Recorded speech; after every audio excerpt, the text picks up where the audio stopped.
여러분은 막상 뭔가를 빡 시작하고서 짜게 식어버린 경험 있으신가요? 저는 그런 적이 한두 번이 아니었어요. 저는 제가 쉽게 질리고 금방 실증내는 사람으로 생각을 해왔어요. 운동을 시작해도 며칠 하다가 시들해지고 블로그 글도 몇 개 쓰다가 반응이 없으면 금방 재미가 없어지고 공부도 처음엔 의욕이 있다가 막상 어려워지면 금방 손을 놓게 되고요. 근데 모든 일에 그런 건 아니고 오래 지속하는 일이 있기는 해요. 제가 회사 다닌 지 이제 5년 차이고요. 2년째 캘리그라피 수업을 듣고 있고요. 5년째 동호회를 운영하고 있어요. 이렇게 꾸준히 하는 게 있는 반면에 유튜브 블로그는 몇 번 시도했는데 금방 의욕이 식더라고요. 콘텐츠 몇 개 올리고 나서 그 다음 걸 올리려고 하면 금방 지쳐요. 그러면서 자책을 또 해요. 아, 또 나는 찔끔 시작만 하고 마는구나. 그런데 가만 보니까 지속하는 것과 포기하는 것 사이에 두 가지 차이가 있더라고요. 가장 큰 차이점 하나는 함께하는 사람이 있다였어요. 새로운 걸 배울 때 알려주는 선생님이 있고 일을 같이 하는 사장님과 직장 동료가 있고 함께 취미를 공유하는 동호회 회원들이 있죠. 그런데 유튜브나 블로그 할 때는 함께하는 사람이 아예 없었어요. 그냥 혼자서 고독하게 꾸준히 해야 하는 거예요. 누가 응원해주는 사람도 없고 모르는 걸 알려주는 선생님도 없고 같은 길을 걸어가는 든든한 동료도 없이 혼자서 다 해요. 운동도 잠깐 하다가 말았는데 그때도 도와주는 사람이 없이 혼자 하려니까 지속성이 떨어지고 의욕도 떨어지더라고요. 지속하는 것과 포기하는 것 사이에 한 가지 더 큰 차이점이 있는데요. 그건 바로 보상입니다. 결과에 따른 보상이 달라요. 회사는 급여를 주고 캘리그라피 수업에는 선생님과 동료들의 격려와 칭찬도 받을 수 있고요.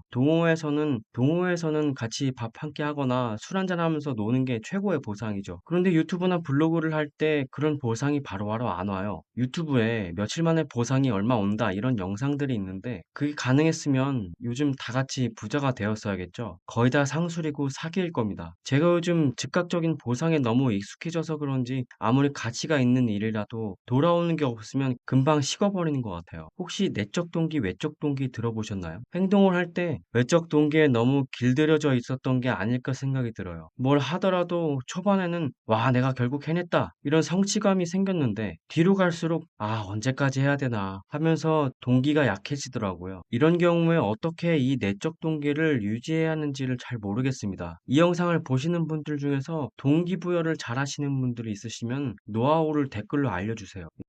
이제 저는 중도에 포기하고 자책하고 다시 동기부여해서 다시 시작하는 이런 쳇바퀴 같은 악순환을 좀 잘라내고 싶어요. 누구나 이런 질문을 한 번쯤 던질 겁니다. 세상이 이렇게 힘든 건가요? 이 질문에 배우 박신양의 스승이 이런 구절의 시를 보냈대요. 당신의 인생이 왜 힘들지 않아야 한다고 생각하십니까? 결국 우리 삶은 원래 힘든 거라는 걸 인정하는 것부터가 시작인 것 같아요. 무엇이든 처음 시작하는 일은 익숙하지 않고 모르는 게 많고 적응하기까지 시간이 필요한 법이잖아요. 저는 그 과정을 견디는 걸 어려워하는 것 같아요. 당연히 저만 그런 게 아닐 겁니다. 그럼에도 저랑은 다르게 그 과정을 견딘 사람들은 지금 승승장구하면서 더 앞서 나가고 있을 거예요. 유튜브 처음 공부할 때도 그랬고 글씨를 처음 배울 때도 그랬어요. 같이 배우기 시작했는데 누구는 저보다 저 멀리 앞질러 가기도 하고 누구는 반대로 어느 순간 사라져 있기도 했어요. 회사 일을 처음 시작했을 때 5개월 가까이 일 처리를 제대로 못했었고 처음 동호회 운영을 시작했을 때 정말 긴장하면서 하루하루를 보내야 했었던 과거가 있었기에 지금의 자리를 유지할 수 있었던 거라는 걸 새삼 느끼게 됩니다. 결국 제 스스로가 힘든 과정을 버텨야 한다는 걸 받아들여야 되는 것 같아요. 이것부터 안 되면 뭘 시작해도 아, 힘드네, 그만둘까 이런 생각이 들면서 쉽게 포기하게 될 겁니다. 힘든 시기를 못